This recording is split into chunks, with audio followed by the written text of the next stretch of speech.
Very well. So we begin the episode with something really funny. We got Duvan Zapata getting linked to Arsenal. We're again going to talk about Yuri Tielemans' future at Leicester is in a big doubt. Of course, we're going to talk about it. Robbie Savage has an update about what he believes that Yuri Tielemans should do with his life and his career.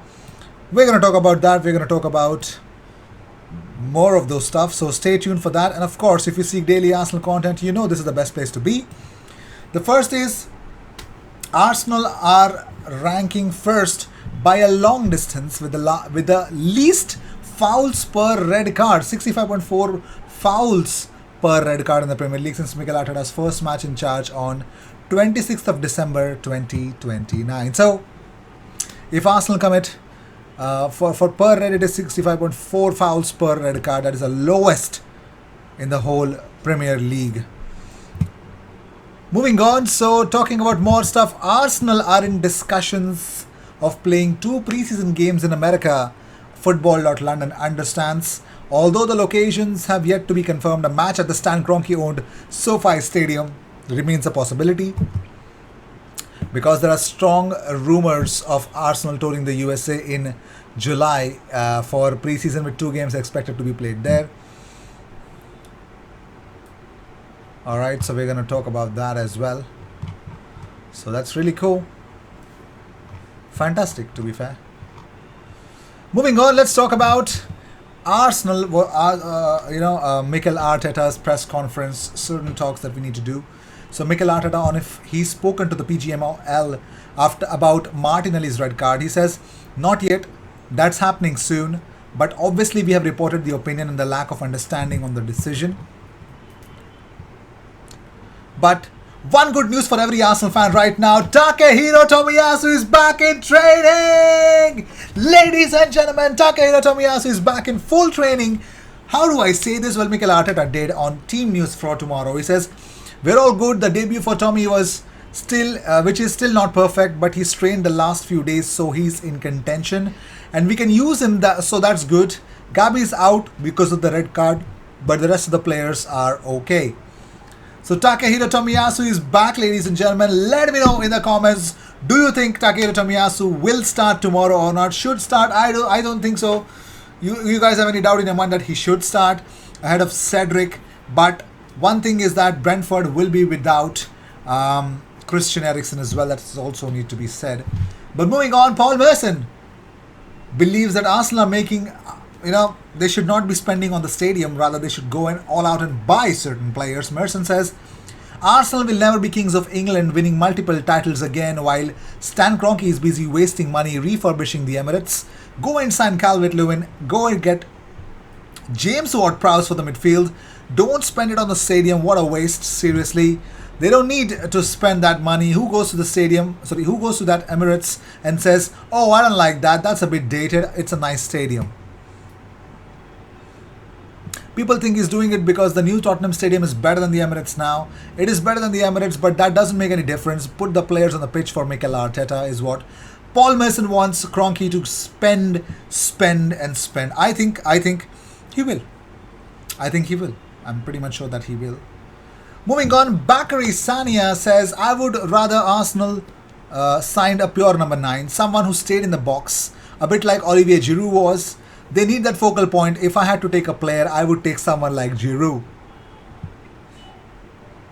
Lovely. That's not bad at all. So someone like Giroud, let me know in the comments. I'm pretty much sure aerially, of course, Giroud has been a fantastic striker for Arsenal, man. Lucas Torreira's agent Pablo Bentancur says Fiorentina logically want to buy him because he's playing very well. He has returned to having an impressive continuity and dynamism. Lucas is happy in Florence and I think they will take him. He's one of the most loved players by the fans. So it looks much more clearer to me that yes, Lucas Torreira's deal to Fiorentina will be a done deal. And I'm pretty much sure in the summer it will. I'm pretty much sure that Fiorentina are going to pay what has been decided between them and Arsenal. I'm pretty much sure about it. Moving on, so Martin Odegaard has had a word about about Aubameyang leaving, and of course what the club or the future of the club represents, or what is it going to be like. So Martin Odegaard on Aubameyang leaving says, I think it is always sad when players leave the club, but that is up to the manager and the club to do those kind of things. I'm sure we have the qualities in this team to score many goals. Of course, it's an area we want to improve and we have to do a little bit better. But I'm sure we have the quality and the way we play. I'm sure we will create chances. So I don't see it as a problem. I think every game is crucial and we want to fight for the top 4, obviously. We're going to try to win every game. We will play each game as a cup final. Every game is so important. Now, it sure is, Mikel. Must know, and his team players also know that as well. So moving on, Matt Turner's interview is here, ladies and gentlemen. Yes, Matt Turner's interview. We're going to talk about Matt Turner says, both of my older sisters, they played for a club called the Pascac Arsenal. And when I was getting into soccer after the 2010 World Cup, when I'm on FIFA, I'm looking at the first team in the Premier League is Arsenal, and I said, oh, that kind of makes sense. You dream, you don't really see a clear path of how it's going to happen, but you just trust the work and trust your dream every single day and continue to work hard. Be self-aware, know what you need to work on, and listen to your coaches around you. On joining Arsenal, Turner says, when I first started, he was trying to become a professional soccer player. Most teams said no. I came in and I was a number 3. I was a 2. When I got my first chance with the national team, it was only as a number 3.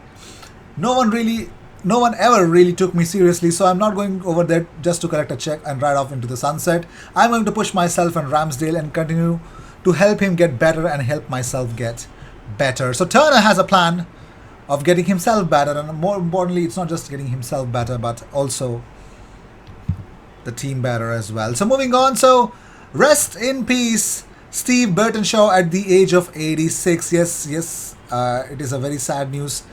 Everyone in Arsenal, paying homage to Steve Burtonshaw.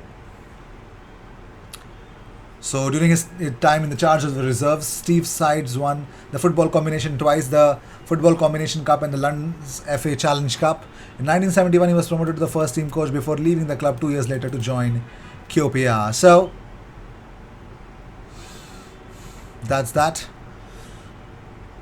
Sad news. Moving on, William Gallas, after Thierry Henry, has something to say about what could mean that Arsenal's this season cannot be a failure. William Gallas says, if they don't finish top 4, it's a failure. It's that simple. When you play and manage a big club like Arsenal, your target is to finish top 4.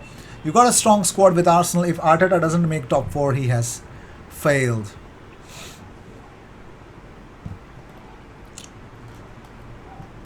Oh my god. We forgot a very important news. Alright. So, let's talk about Borna Sosa. So, according to Christian Falk, Arsenal are interested in signing Stuttgart left back Borna Sosa. Let's see how that will turn out. Moving on, after speaking about, let's talk about Mikel Arteta's views on how the team is going on, and most importantly on the top 4 chances. He says, game by game, we have to win tomorrow and then we'll be closer to that objective. There's still a long way to go. Lots of things are going to change and we have to be ready to play with the context that is this is going to happen. Also, Duvan Zapata and Alex Ishak are on Arsenal's radar, according to Mail Sport. Mail Sport say that Duvan Zapata is one of the names that Arsenal are looking at the moment. Let's see whether that's going to be working or not, but okay. Arsenal transfer guru Charles Watts has claimed that Arsenal are in mix to sign Yuri Tielemans. He says, Arsenal already have been speaking to a lot of people. I've already revealed here a couple of months ago that the club hosted the agent of Yuri Tielemans at the training ground before Christmas. Certainly in the mix for him, not saying that he's the main target, but they're certainly in the mix for him. Tielemans' agent has been doing the rounds, talking to lots of clubs, kind of setting things up for the summer. His contract at Leicester is due to expire at the end of next season, and he continues to be linked with an exit at the King Power Stadium. What does Robbie Savage has to say? He says, I'm sure Leicester and Brendan Rodgers would like to keep him. I'm not sure if he will be at their football club next season. Leicester do tend to lose their best players even when they won the Premier League. Drinkwater left, Mahrez went, Conte went, and Tielemans with a World Cup in December. I don't think he'll be a Leicester player next season.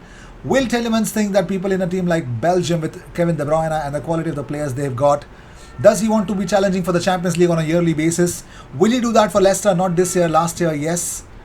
I think that he will feel that he'll want to play in the Champions League. That's what Robbie Savage has to say.